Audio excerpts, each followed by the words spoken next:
السلام علیکم ګرانو دوستانو، د کرکټ په اړه مې د نن څو تازه لنډ مهم خبرونه درته چمتو کړي دي، په دې هیله چې د خوښې وړ مو وګرځېږي. د افغانستان د توپ اچونې د روزونکي عمر ګل تازه خبرې او د ابراهیم ځدران ریکارډونه او داسې نور ویډیو تر اخره راسره وګورئ. که په دې چینل کې نوي یاست، افغان خوشحال یوټیوب چینل هم در سره سبسکرایب کړئ. عمر ګل وایي په ملبورن کې د افغان لوبډلې د ګټې چانس ډیر دی. د افغانستان کرکټ ملي لوبډلې د توپ اچونې روزونکی عمر ګل وایي په ملبورن کې د افغان لوبډلې د ګټې چانس ډیر دی او د هغه ځای شرایط به د افغان لوبډلې سره ډیره مرسته کوي. عمر ګل د امریکا غږ سره په مرکه کې ویلي د ملبورن موسم او شرایط به د افغان لوبغاړو سره ډیر ګټور تمام سي او د لوبې په ګټلو کې به ورسره مرسته وکړي. عمر ګل ویلي دی په ملبورن کې وکتل سي نو شرایط یې زموږ د لوبغاړو لپاره مناسب دي او هلته چې زموږ کومې لوبډلې دي یعنې دوې لوبې لرو، هیله ورته لرو چې د دې چانس څخه ګټه واخلو او دا لوبې وګټو. هغه دا هم ویلي دی چې افغان لوبغاړي وړتیاوې لري او له خپلو تېروتنو څخه ډیر ژر زده کړې کوي او اصلاح کوي.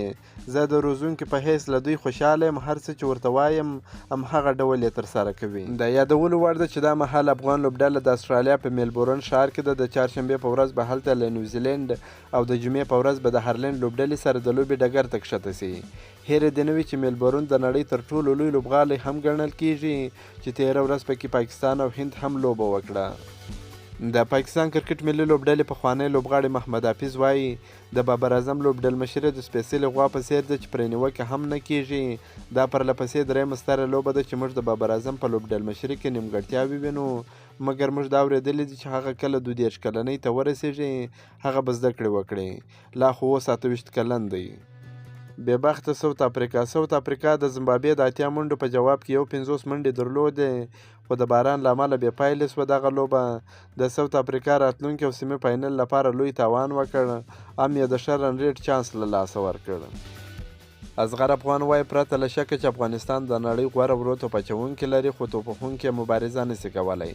استرالیا بوانسي ویکټې لري او زموږ لوبغاړي ورسره عادت نه دي، ځکه چې دوی هلته ډیر کرکټ نه دی کړی. د همدې حمله په نیمه پایلوبه کې د افغانستان شتون ستونزمن دی.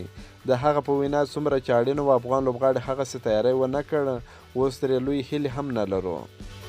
د ابراهیم ځدران وروستي اوه انینګزونه. اتل ابراهیم ځدران تر اوسه پر لازوان دی، خو تجربه او کلاسیک یې د سینیر لوبغاړو دی. ابراهیم ځدران په وروستیو اوه انینګزونو کې ډېر زبردست په زړه پورې لوبېدلی دی.